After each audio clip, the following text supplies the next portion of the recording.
Jaume. Pues hem començat a les 10, hem començat a acreditar tot el món i ja hem fet 3 ponències d'economia, de facenda i de sanitat i bueno, estem molt contents perquè ha vingut molta gent de moltes comarques i estem forts i això m'agrada que tu digues perquè tu eres de Guinea però eres valencià, entonces anem a defendre els interessos de la gent que viu i treballa en València, no únicament dels valencians.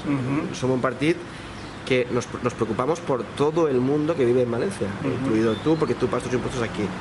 Y lo que nosotros defendemos es un concert fiscal per a que els diners dels valencians se queden en casa i puguem pagar els servicis públics i les inversions públiques que fa falta en València. No és una cosa que estem... Com no tenim una força política que ens defenga a Madrid, pues s'aprofiten de nosaltres, som sempre la moneda de canvi i no tenim el poder polític que hauríem de tenir.